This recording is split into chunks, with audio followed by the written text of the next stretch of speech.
Welcome to Vet Zone, where passion for animals, science, and medicine lives. Like incidence and prevalence, specificity and sensitivity are twin sons of different mothers. And there's no Fogelberg fallout here. These guys stick together. Knowing their similarities and differences is vital to understanding diagnostic tests and the associated biostatistics. Imagine a basic 2x2 table. There are helpful images at myvetzone.com. The left side of the table represents diagnostic test results. The top row represents those that test positive, while the bottom row includes those that tested negative. The top of the table depicts the real status of the individuals.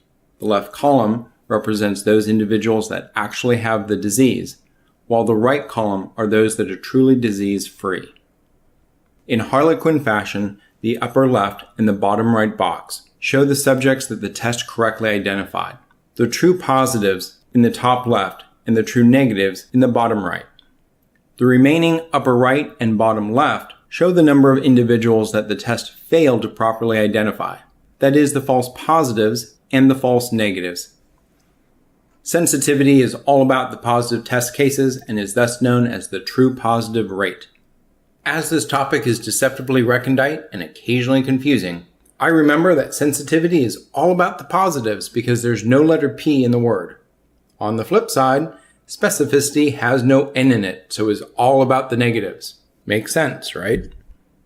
Sensitivity is the ability to identify those with disease, the true positives, accurately.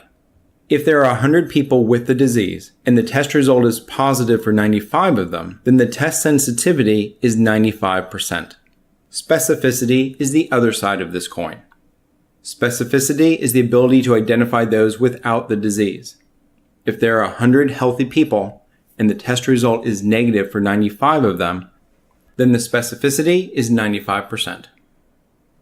If you need to calculate these on your own, first let me extend my congratulations because statistics is fun. Secondly, remember that these numbers run vertically. Sensitivity defines how well the test identifies the true positives.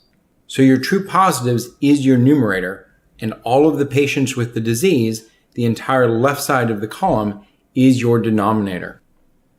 For specificity, run a parallel calculation using the right side of the column. Just like people, diagnostic tests have their strengths. The perfect diagnostic test has 100% sensitivity and 100% specificity. As in love, if you are holding out for perfection in all areas, you will be vapidly waiting for Godot. Luckily, the balance of these characteristics is far more exciting, thought-provoking, and fulfilling. Well, at least this is true for statistics.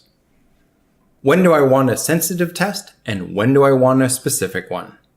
Highly sensitive tests leave few false negatives, those who actually have the disease but test negative.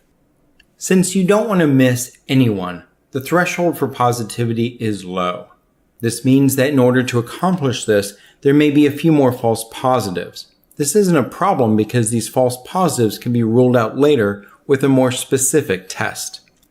From the standpoint of sensitivity, it is better to have anyone that might be positive included into the group. As you've surmised, highly sensitive tests are best for screening and to rule out a disease. If you test negative under a highly sensitive test, it is unlikely that you have disease. Highly specific tests are used to rule in a disease, and they will leave few false positives. It is common to start with highly sensitive tests and then to confirm with highly specific ones. While being different, these two walk the same path. They accomplish more together than they could alone. They complement each other's strengths, and they complete each other. I'm not sure why I was trying to tie in the analogy of love here. So thanks for listening, and see you next time in the zone.